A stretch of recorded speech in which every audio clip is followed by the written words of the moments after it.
Hello and welcome to the University of Idaho Integrated Design Lab Spring Lecture Series. This is our last talk of the series here today, so thanks for coming. My name is Brad Aker, and also welcome to Washington State University and Montana State University out there watching on the internet, and everyone else that has logged in on the internet today. Also thanks to our sponsors today, Better Bricks, Idaho Power Company, the Northwest Energy Efficiency Alliance, and Avista Power for sponsoring this event.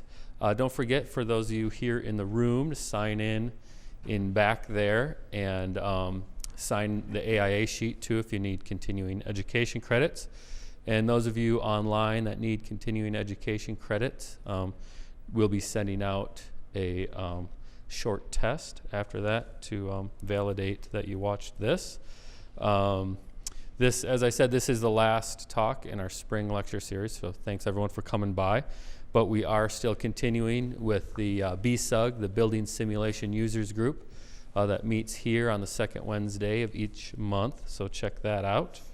Don't forget, if you have questions online, you can email idl@idlboise.com. That should be listed on the website as well. And if you have questions here in the room, just feel free to jump in. Heather would love to take care of you right away. We have bathrooms downstairs or upstairs, all the way, whatever your preference is. And I'd like to introduce Heather Burpee from the Seattle lab, and I'll let her take it away. Thanks everybody for joining us today. Thanks everybody out in cyberspace. And as you mentioned, please jump in and ask questions along the way if anything's not clear or you want a little bit more clarification on any topics. My name's Heather Burpee, and I work at the Integrated Design Lab Puget Sound, which is located in Seattle. We're part of the University of Washington College of Built Environments, Department of Architecture. The director there is Joel Loveland. And I'm a research associate of health design. So I've been looking at healthcare environments, looking at reducing energy, creating energy efficient hospitals with better interior environmental qualities. So that's what I'm going to talk about today. Before I get started, I gave a talk here last year. Were any of you guys at the talk last year? Just one or two.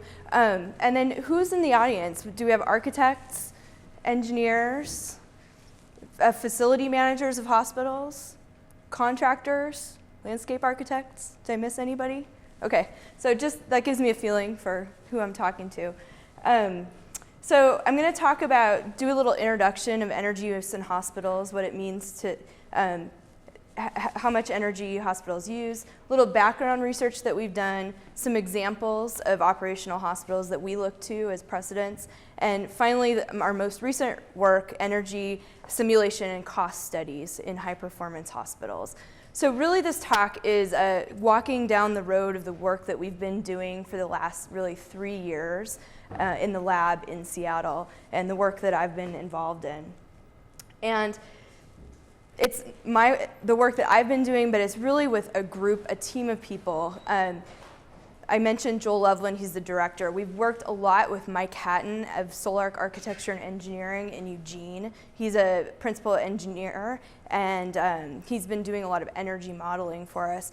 Also Duncan Griffin, he's an architect at MBBJ Architects, and then a whole series of people that are partners. We started with Malum Architects, and that's why I have this slide here to remind me to say that this work really started with work that they wanted to look at how much energy hospitals used in designing new hospitals that they were working on. And then we started working with NBBJ on that work, and I'll talk about their interest in that a little bit later. Again, Solarc Architecture and Engineering, and then later we partnered with TBD Consultants, which is a cost consulting group out of San Francisco, and most recently they've opened an office in Seattle, and so we started working with their Seattle office. So I'm going to do a little bit of background research on what does it mean to use energy in hospitals. And this image is just to talk about, I'm going to make a lot of generalizations today. So hospitals, as we all know, are really different. Every hospital is different from one another. This specific example is the University of Washington Hospital. It was like many hospitals, not built all at once. It's amalgamation of many different hospitals, really, that have grown through time. NBJ is working on a new addition called the South Tower Addition. It's a new hospital addition to the University of Washington. So really, I've put this here to say, I recognize that hospitals are all different, and I'm going to generalize.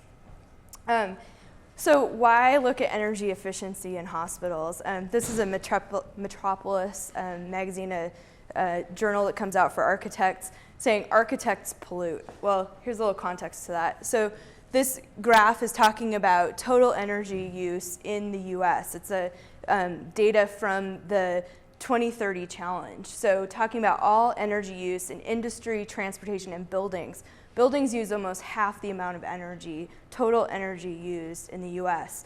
And of that, hospitals are the second most energy intensive building type. And does anybody know what the most energy intensive building type is? Yeah. Fast food. Yes, fast food restaurants. So hospitals take the second place for the most energy intensive building type. So to me, that says they're a big target opportunity for energy reduction. So how much energy is that really? And when you kind of do the math, it ends up being 4% of all energy, including transportation and industry and buildings, is used in hospitals and healthcare today in the US. So to me, that's a big chunk. And so we have an opportunity for savings here. So just a little bit of setting groundwork. So when I'm talking about energy use in hospitals, I'll be referencing energy use index. And is this something that people are familiar with, talking about EUIs and kBTU per square foot per year? So looking at an EUI is a way of benchmarking a hospital. So like we look at miles per gallon in a car to be able to rate different cars to one another, look at a Prius versus a SUV, for example. EUI is looking at the total electricity use and the total gas use for the hospital, combining those numbers together and trying to figure out per square foot on an annual basis how much energy the building will use. So it's a way to equalize different buildings and being able to compare them. So in our region, typical operational hospitals, so buildings or hospitals that are operating today are using between 275 to 350 kBTU per square foot year. It varies. Some are less, some are around 200, some are around 450. This is a range. If one were to build a new hospital today, so following new codes are more restrictive, better envelope, better HVAC systems, that number would be lower. So between 225 to 250, depending on how many beds, how big the facility is, and what the acuity is. So one of the things that we're trying to do is what should be the EUI of a hospital? And really to try to start to formulate that is maybe we should set a goal and trying to figure out what should that goal be. And the first step to setting a goal is understanding how much how much energy the hospital uses. And one of the goals that we're looking at in this research is the 2030 challenge.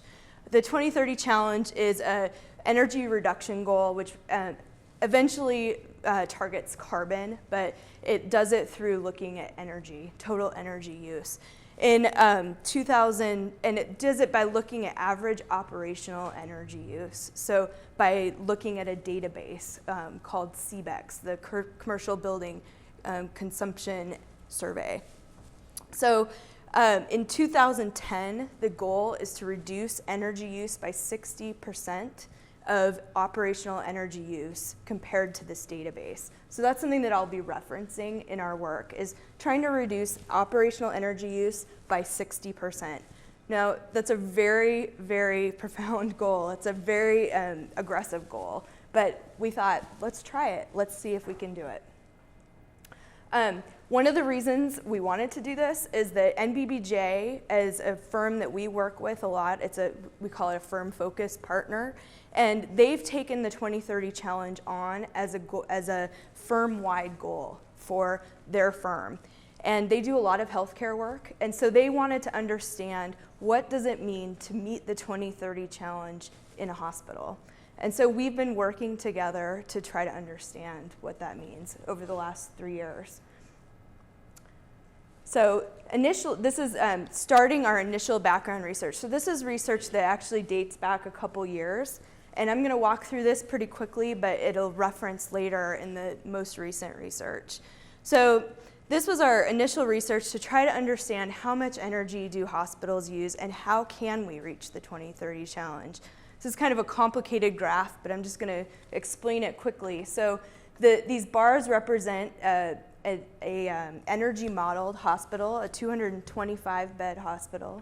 And the one on the left here is that commercial building energy survey, so the operational database. And it says on average, hospitals in our region use 279 kB2 per square foot year. And this is actually in Nampa, Idaho. So this is based on the climate here in Boise, really. This dotted line, represents a 50% reduction from that number. When we were doing this work, the 2030 challenge was a 50% reduction from the operational database.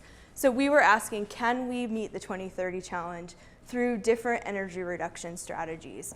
So we went through a series of what we call bundles of strategies to try to reach that goal. And this graph represents different bundles. One of the things that we realized from this and our initial, so this is a code compliant hospital, so this is an energy model of a code compliant hospital, is that an enormous amount of energy is given into heating a hospital and the thermodynamics of a hospital. So I'm going to explain that a little bit. This was a realization to us, and you can see in this graph, this red piece. This is what I'm going to be talking about, this big red piece. So when we're trying to reach this 2030 challenge, so get below this dotted line, we're looking for the biggest targets of opportunity. How can we really reduce energy?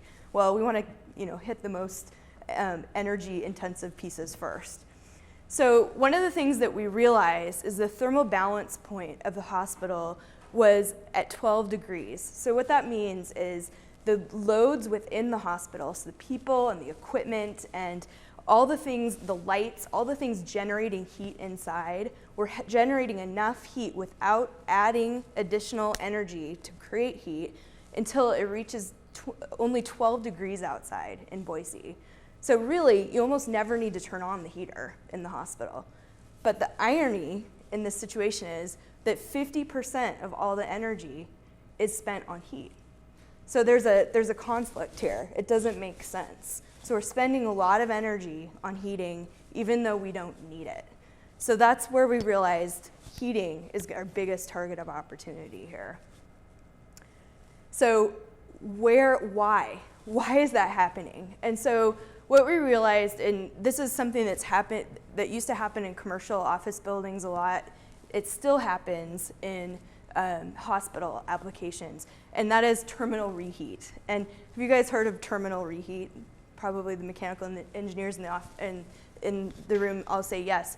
But basically what's happening is the outside air is all brought in and is all cooled down to a lowest common denominator. So the ORs, for example, the operating rooms, need very cool air.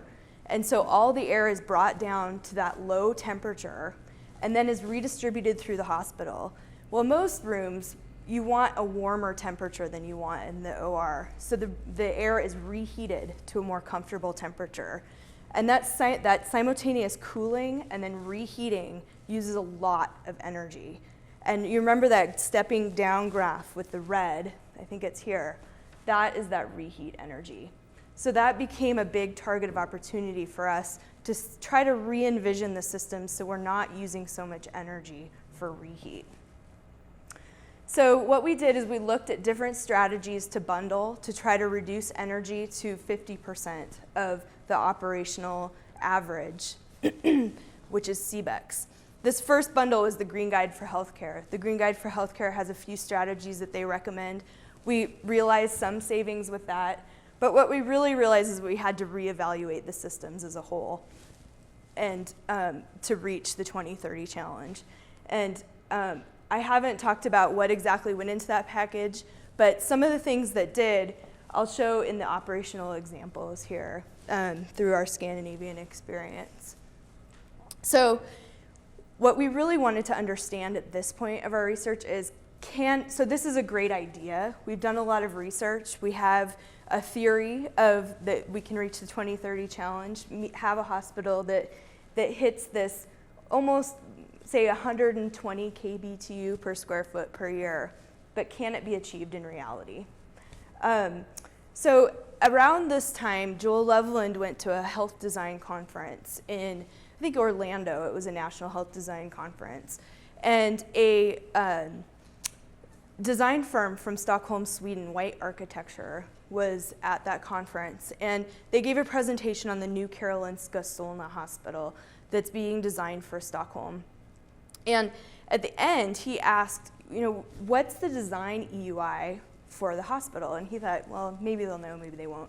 But they knew. They said 150 kilowatt hours per meter squared. And so quick calculation is that it's 50 kBTU per square foot year. And what he realized is, you just saw our research that we were able to push in an energy model the energy use index down to about 120. This 50 number is half of that. We thought, wow, how can they do that? And is that really a realistic number?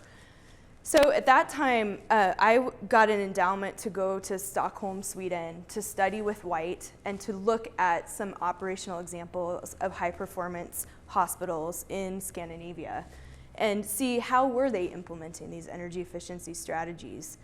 And later, following that, we actually took a group of architects, engineers, owners, to these hospitals to see how these systems were being implemented, to ask questions from their points of view. That was last June. And so I'm going to show some examples of those hospitals and the energy strategies that they've implemented. But just first, a little bit of context. So this is a graph looking at the average operational Pacific Northwest hospital. So we use about 263 kBTU per square foot per year in a hospital. That's a gross average. If you were to build a hospital today to code, it would be about here. But it shifts plus or minus a little bit. It's getting a little bit better. Codes are getting a little bit more stringent. If we want to meet the 2030 challenge, it would be about here. So 60% of that operational average. In Norway, hospitals are using about half the amount of energy. Then Sweden, they're using about a quarter. Now, these are all representing operational hospitals, except for this bottom one. This is an energy model of that Karolinska Solna example that I just showed. So this just gives a frame of reference for how much energy these hospitals are using in comparison to ours, and made me start to realize that maybe this is a path that we can look to. It's not a rubber stamp, but maybe there's something we can learn here generally. So more specifically, where are they saving energy? So this is a graph of the energy end uses. So breaking out the different end uses, comparing this average Pacific Northwest code baseline hospital. So if you were to build a hospital today to code, it would look about like this. This is the reheat energy, heating and ventilation, tap water, processed gas, fans and pumps, cooling, activity electricity, and lighting. This here is that Karolinska Solna model. And what we really see the difference in, everything. Everything's a lot smaller, but that reheat energy is just almost non-existent. So I have this slide in here to remind me to talk about that I've talked a lot about energy, but we're not just interested in energy, we're interested in also the quality of environment. And so these examples pair the two together. They have the energy footprint they're achieving what is the 2030 challenge right now, and they embody the interior environmental qualities that create good healing environments and also qualities for staff. So staff well-being, productivity, and a good work environment. Some of those things that I look at that I think are important that have been studied are the hospital is a community resource, a hospital that's part of the community, easy to get to, connected. Daylight, I'll talk a little bit more about that. Fresh air, and I'm thinking about that as they're operable windows, so direct connection to natural air, but also could be thought of as natural ventilation or alternative HVAC systems. Views in green space, so view to outside, places to be outside throughout the hospital. And then energy, of course, is one of the things that we're looking at here.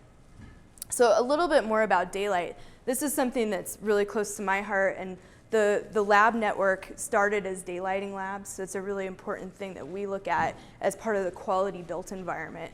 And this slide is to remind me to talk about that we all enjoy daylight, but it is also it's not an amenity. It's something that we actually need as a necessity. It's part of our human physiology. As recently as 5 to 7 years ago, a novel receptor was discovered in the eye that's innervated separately from our visual system, and that receptor stimulates a hormonal cascade that regulates the circadian rhythm. And I think we've probably all heard about the circadian rhythm, but what's important to me to understand is that light through the eye stimulates that pathway and stimulates these hormones that are essential to human physiology. So light is important for these functions, and without it, the functions are disrupted. I think I have another slide on that.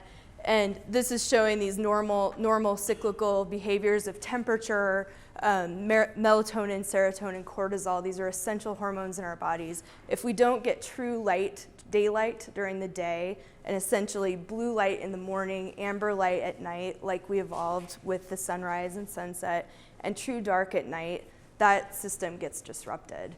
And the disruptions can be mild, jet lag, to severe, and cluster studies of cancer, for example, have been shown in night shift workers. So to me, daylight is really important. We've accepted and gone to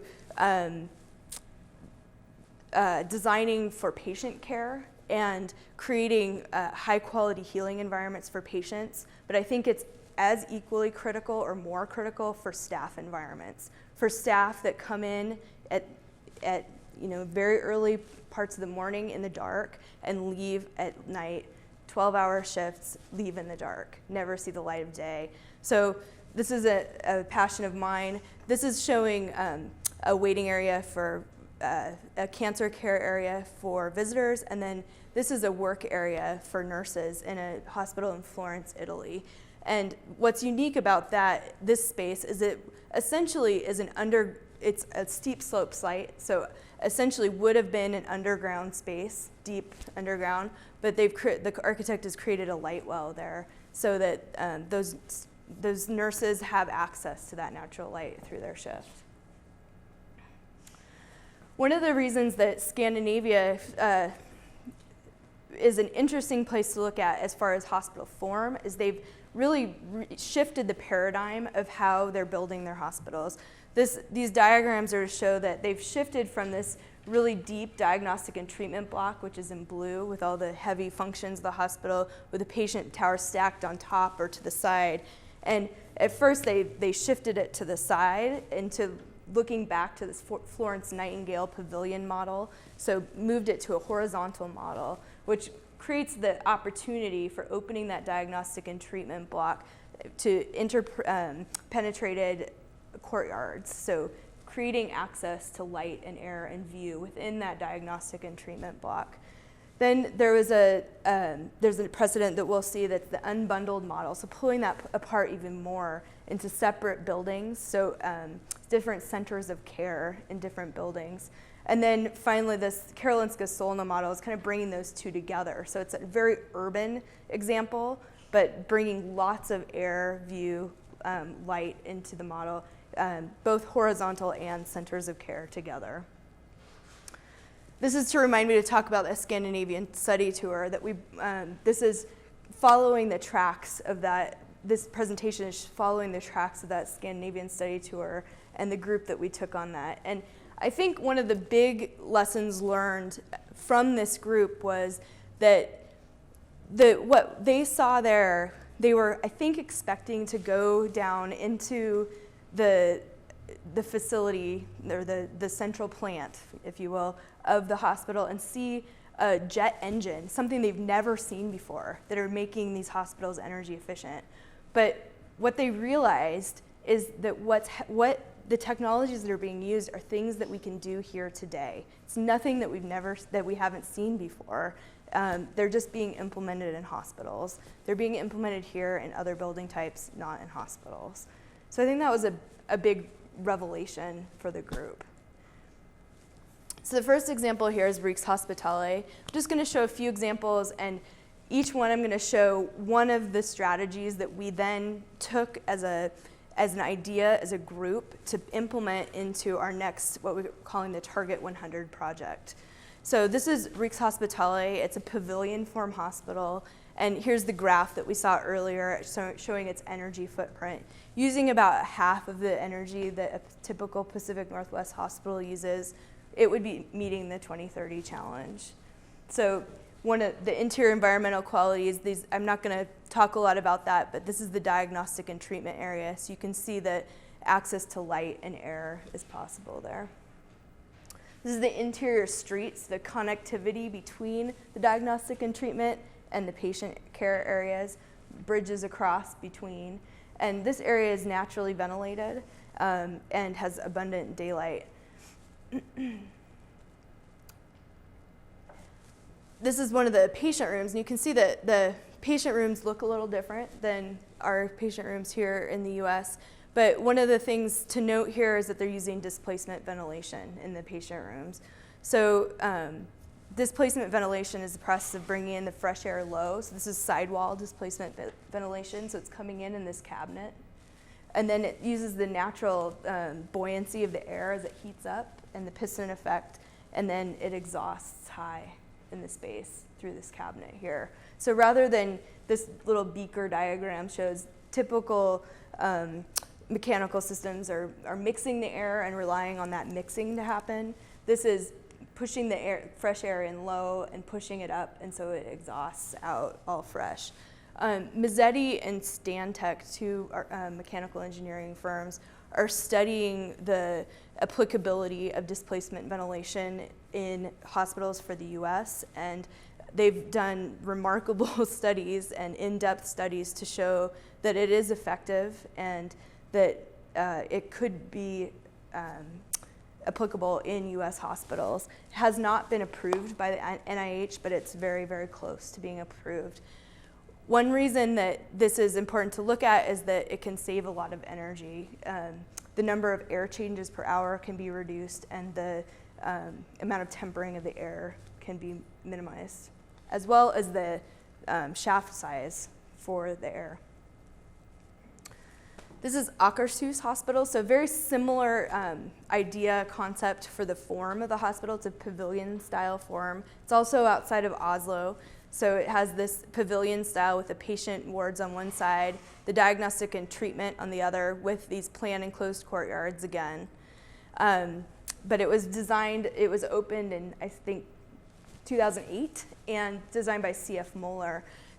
It is not on this graph, but it was modeled it also is an energy model. I don't have the newest data.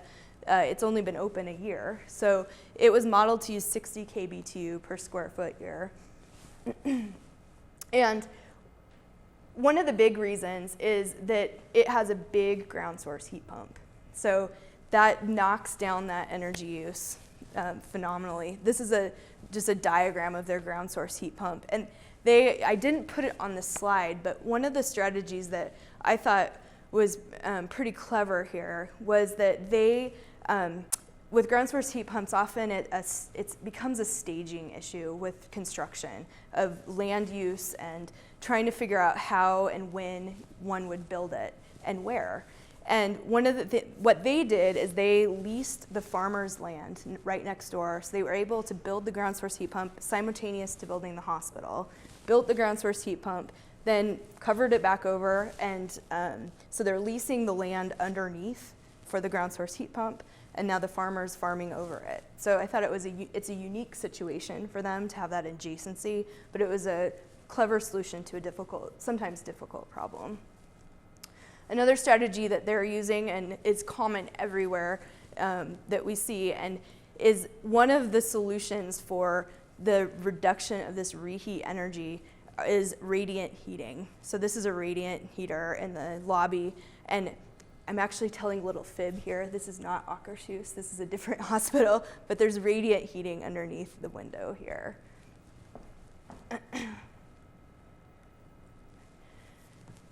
This is St. Olav's Hospital, and this is up in Trondheim, Norway, so about halfway up Norway, equal to Fairbanks, Alaska. So we're pretty north here.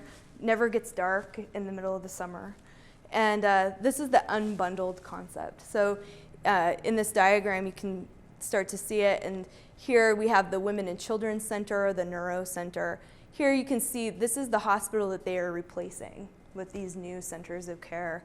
So they're trying to create a campus, really, and break down the institutional feel of the big hospital by creating these different buildings where they're actually designed by different architects, and but connecting them at different levels. So they're all connected underground through a service level, and they're all connected on the second floor at the diagnostic and treatment level, which I'll show. One strategy that they use is this dynamic exterior solar shading. So on the left, you can see that it's deployed, and so the direct sun does not come into those rooms. So it minimizes the cooling load, allows the alternative building system strategies to ventilate the rooms without having to over cool and deal with that peak load condition. And then they go up when they're not needed. This is that same facade without them up. And what you can see that in this case, the people, the patients, I almost said the students, the patients have control. They have personal control. So if they don't want their shading down, they can override it. So like you can see that this patient and this patient and this patient have overridden that function. This is that same hospital, St. Olav's, and showing that this is the diagnostic and treatment level. So you can see this is a very thin plan hospital, and the medical planning is different. We see that what's in green here, these are the ORs, and this actually is considered one OR, so this is a sterile corridor between, sterile bridge, and I don't know a lot about medical planning, but they don't use a sterile core concept. They use more sterile carts and robots to deliver all the supplies. So it is a little different in concept. But one of the things that they do get is they have windows in all of their ORs and views and very thin buildings. So, and although these are all separate buildings, separate centers of care, they're all connected and act as one hospital. So as in the example of these two buildings serving as one OR, they're two separate centers of care, but they're acting as one integrated facility. So the final example here is the Karolinska Solna, and this is the most recent example. It is planned to open in 2016 and is being designed by White Architecture in Stockholm, Sweden. And again, this is the one that has the energy model simulation of 50 kBtu per square foot year. And it's a very, it's a very detailed project from the very microscopic scale to the macroscopic scale, from like the urban scale to like thinking about every embodied energy of every material. But the big ideas here on energy are that, and interior environmental quality too. So that's what some of these images are about. But they've really brought together all of these ideas. So when we're talking about the future project, so when I'm talking about the research project, a lot of the ideas from this specific hospital then carried into our research. So what they've done to really reduce energy to this number is, one, they've reformulated the building envelope geometry, which is more for interior environmental quality, and thermal performance, so high quality envelope. Daylighting, that's interior environmental quality primarily. And then a reformulation of the HVAC systems. So severely limiting use of reheat, I keep saying that. How do they do that? They're separating the ventilation from thermal conditioning. So the air change rates in the patient rooms are about 4 air changes per hour, which is similar to our codes. And then they're supplementing the peak demands with radiant heating and cooling. They are using heat recovery from all the internally generated sources, and which is a very general, broad thing to say. And then they're using a really big ground source heat pump for thermal storage, so big battery, basically. So we saw those precedents, and we wanted to understand, can we do this? Can we achieve the 2030 challenge in the US? And we've done this previous research that you saw the graph, but how much does it cost? Can we really do this? So this is our next phase of research. So here are the project goals. We wanted to, pretty simple, we wanted to reduce the energy in CBEX, so this number, by 60% to meet the 2030 challenge for 2010. So this is now the current 2030 challenge. And we wanted to understand the capital cost investment of meeting that goal. So this CBEX number has changed because it moved from an Idaho project to a Seattle-based project. So now the baseline is 270. So we dubbed this project the Target 100 project because 60% of this number is about 100. So we're trying to target an EUI of 100. We worked with a lot of people on this project. It was about a 2-year project, and we consulted with all kinds of people. And the first year and a half was really a group of people that met about every 2 months and put together ideas and put together cost packages. Most recently in February, we had a vetting session with the group of people on the right, and they gave us some feedback, and we've finished the next phase of our work based on their vetting.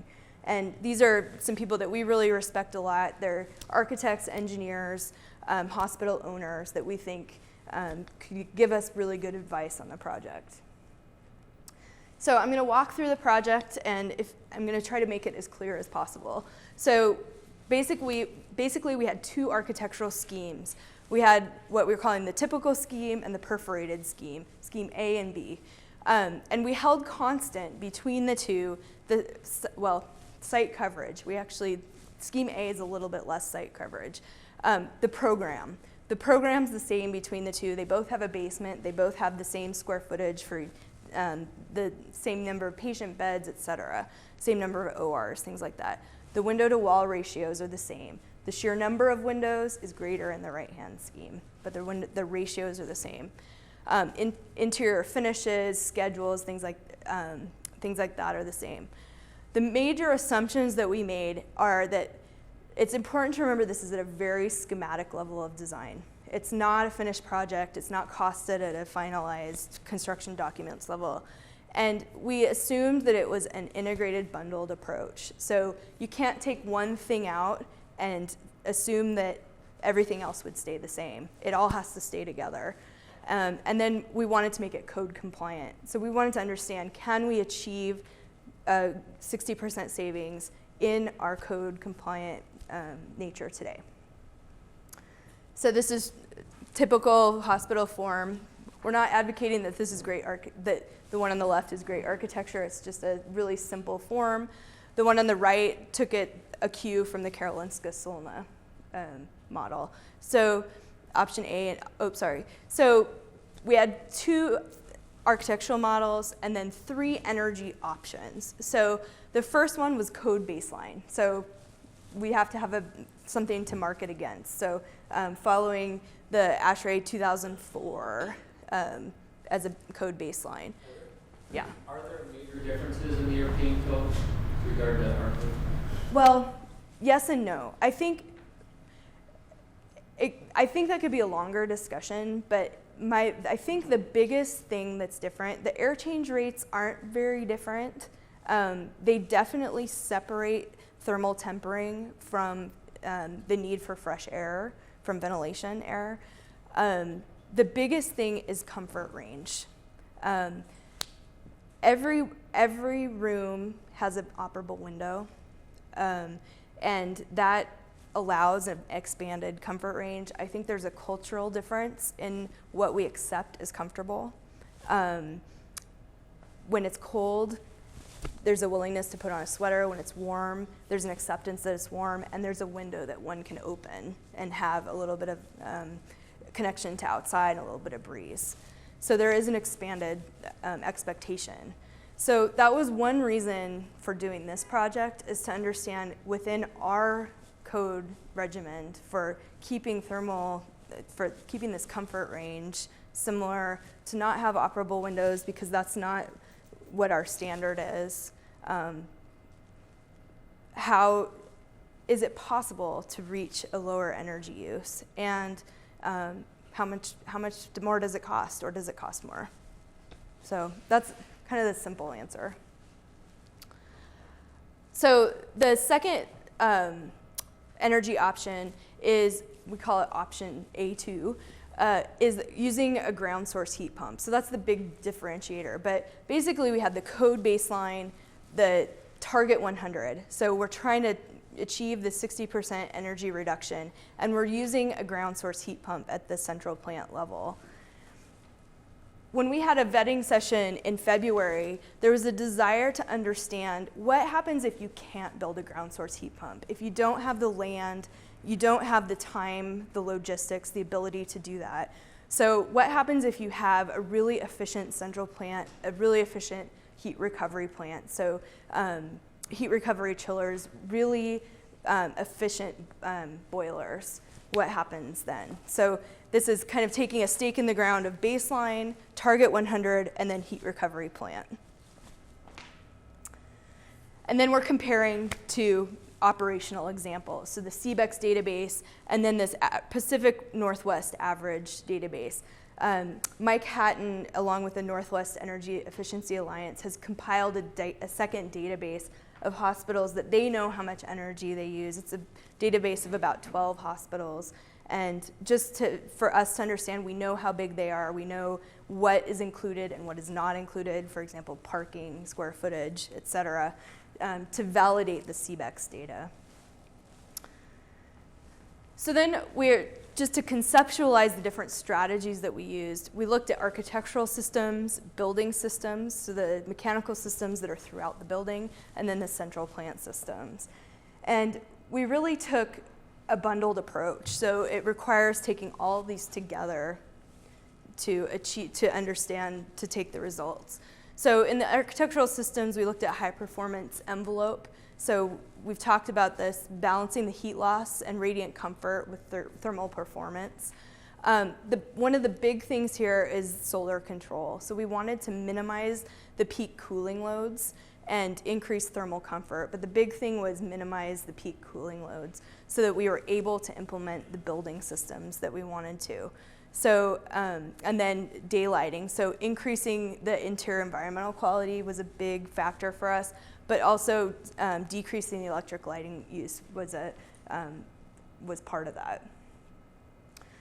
The building systems level is really where we achieved a lot of savings as far as energy. And so we used decentralized, decoupled systems. So we separated thermal conditioning from ventilation air.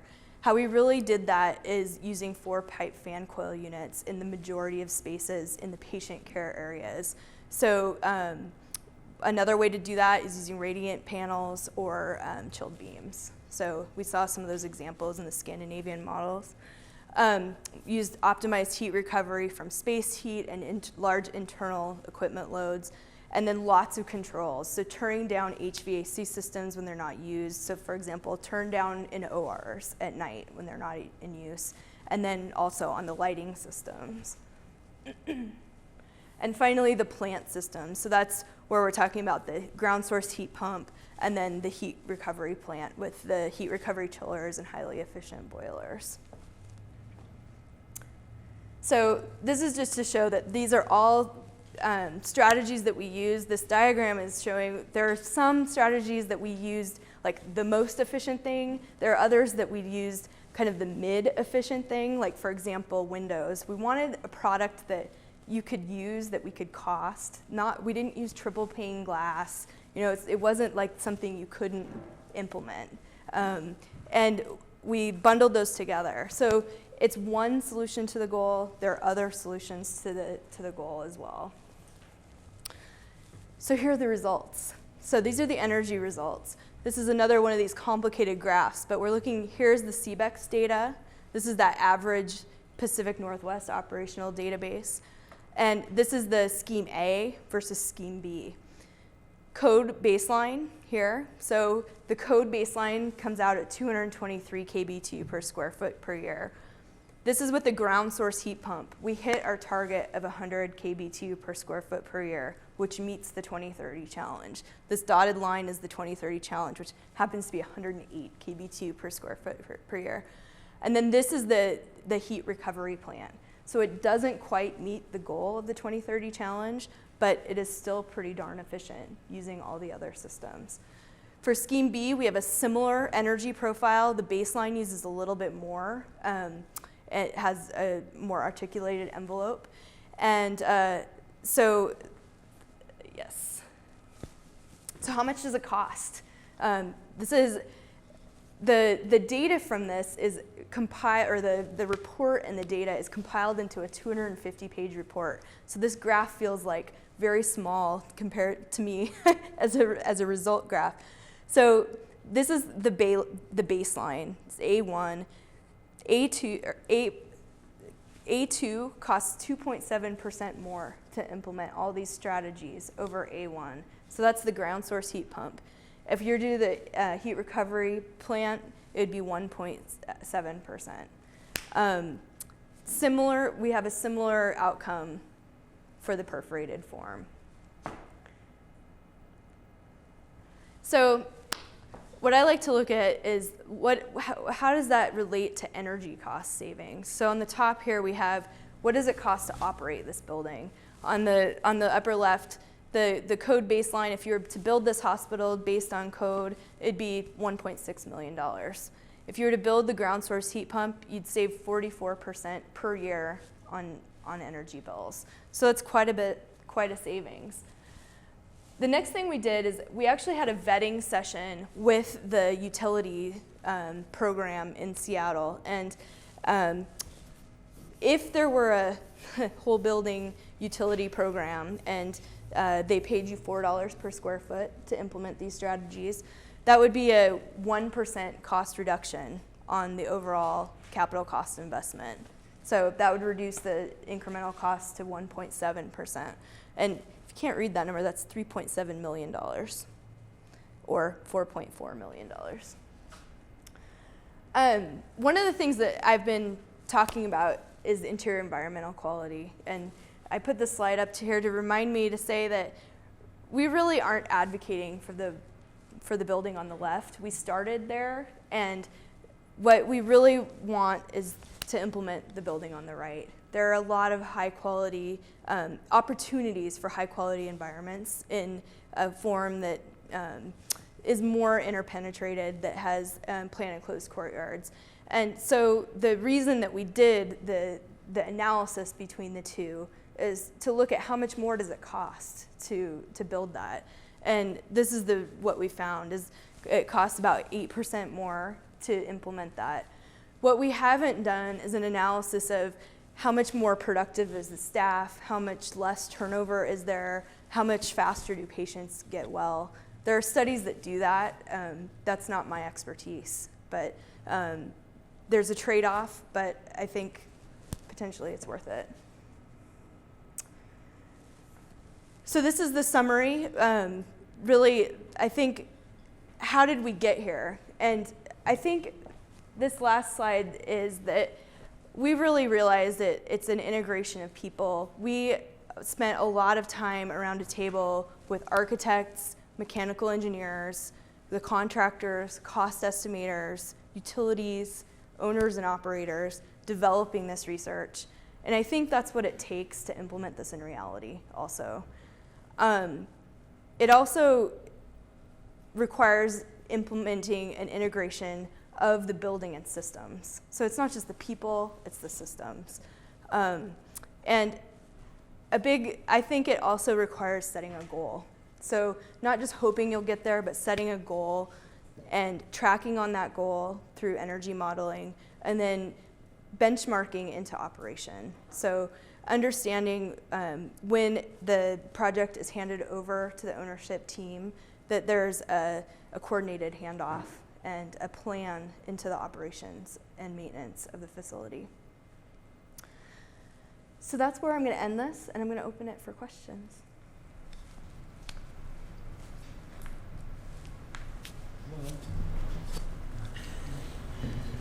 Don't be shy. That was the 100,000 foot view. Well, I'm curious, Heather, all the European hospitals, to our standards, they were using wonderful amounts of energy. Over there, are people amazed at those hospitals, or is this daily, like, no big deal?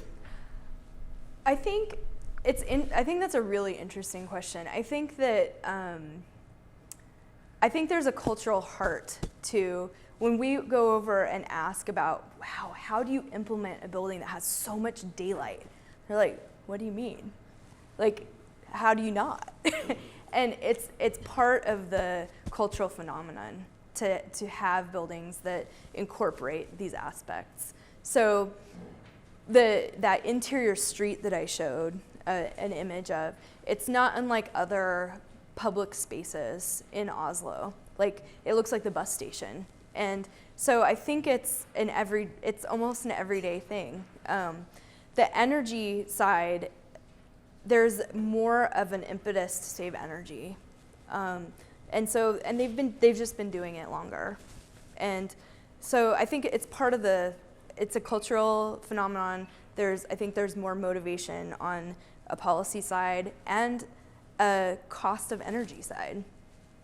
So cost of energy is much, much more. So things pay back faster.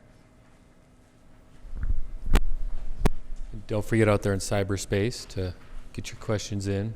We're checking the emails here. Yeah. What's the future of ground-based heat pumps for buildings in general? It looks pretty good here. Yeah. Is it going to be just grow all over the world? I think it's good. I mean, I think it shows that, I think research shows that there's energy savings to be had. And I think there's a hurdle with the timing of construction and the site constraints. I think they're not insurmountable. I think there are utility and private utility partnerships that are happening that are pretty exciting. That the Providence Health System, for example, has implemented a partnership with a photovoltaic company to implement energy production on their facilities. And there's similar partnerships that are happening with ground source systems. So it defrays the first cost for the owner, and there's someone there to maintain the facility. So. Are you guys working on any projects currently with any of your firms that you did these studies with that are trying to reach these goals? Yeah. Like actual projects? Yeah, sure. Great question. So, yeah, so she asked, are we working with any firms that are working on projects, real projects, to implement these kinds of goals? And we're working on several projects with a couple different firms. We're working specifically, well, I should say I'm working with several firms specifically, Malum and NBBJ a lot. One of the big motivators behind this study is NBBJ's goal to meet the 2030 challenge in a lot of their projects. We've been working on a medical office building with them and trying to achieve the 2030 challenge in that medical office building. The Malum is working on a hospital that they're has really aggressive energy goals as well. And it's exciting to work on them together. So this research feeds directly into their practice, so they can look to it as a roadmap. Yeah. You said the operating rooms in Sweden had daylight windows. What kind of strategies do they use to block out the light that's coming in? Because I know the surgeons Sure. like to have an environment where they can control the light. So Yeah, that's a really good question. I actually have a presentation under this one. I feel like maybe I should pull it up, but I'm really glad you asked that, because they don't just have windows, they have well-controlled windows, and they have a lot of layers of control. So in Rikshospitalet, for example, they have, I think, at least 3 layers of control on their windows. There's an exterior shade, and then there are 2 layers of interior shade. So the exterior shade takes care of direct solar radiation when they need it, and the interior shades are for glare and blackout. So it's a Mecco shade like we have here, and then a blackout shade. So so the surgeons and the staff can decide how much light they want or not. Yeah. With the study of balance piece, you had architectural systems, which is something you tested, building systems, which was all the HVAC, and the plant systems. Was there ever any talk about doing a passive systems analysis with EUI and cost savings? Sure. Kind of 2 layers of passive systems, as in building site and orientation. We consider that in the architectural systems. As far as energy generation, we decided that this was about site energy reduction and not production. So we think that the biggest target of opportunity really is energy reduction, load reduction. And then if you can get down to a really low EUI, then it might be time to talk about energy generation, but not until you can really reduce the loads, because energy efficiency strategies are a lot less expensive than energy generation strategies. I meant more like stack ventilation, cross ventilation, stuff like that. I know Sure. you talked about cross ventilation operable windows, but some Yeah. of the more aggressive passive strategies, especially in the Pacific Northwest. Yeah, so we did look at site orientation, so we oriented on the site in an appropriate way. We did not change the orientation between the baseline and the Target 100 project. The perforated form had a little bit of natural ventilation in the more bridge kind of elements, so, but very little. And we looked at daylighting, for example, reducing the electric lighting load. So a little bit, yeah. I just want to mention, I forgot to mention this, that I'm going to be presenting this material plus a little bit more at Clean Med, which is a national conference on sustainable healthcare in Baltimore in a week and a half, with Duncan Griffin from NBBJ and Richard Beam from the Providence Healthcare Systems. And the information that I've presented is in an executive summary that I've written that will be on our website in about a week. So if you're interested in learning more in a written form and looking back at it, you're welcome to look at that and reference it that way. Questions? As far as maintenance costs of your mechanical equipment and everything goes, Sure. did you try to factor that into your analysis at all? Yeah.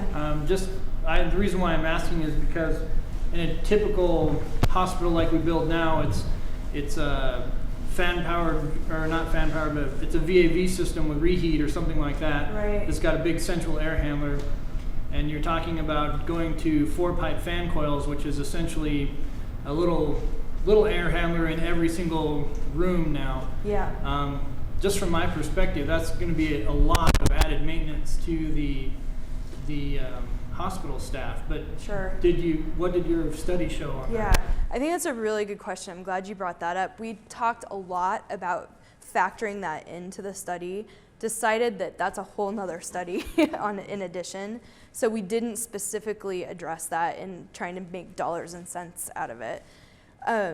One thing that, just from a anecdotal point of view, the Providence Olympia Hospital has a 4-pipe fan coil unit system, and from Jeff Glass's point of view, he's done studies on his own hospital versus another hospital that he manages, and he doesn't think that it's too much additional maintenance. That's really anecdotal from his point of view. But I think it's a really ripe place for a future study. That I think it's important and a really important thing to consider, that it needs to be maintainable, because in order for it to be successful, it has to have buy-off and applicability. So I think it's a really good point. All right, Heather, thank you very much Perfect. for coming over here again. It's always a pleasure. And thanks everyone out there in cyberspace and everyone here who came to the talk tonight. And we'll just wrap it up there. And don't forget online to be looking for the little quiz for your continuing education credits. Thank you very much. Thank you.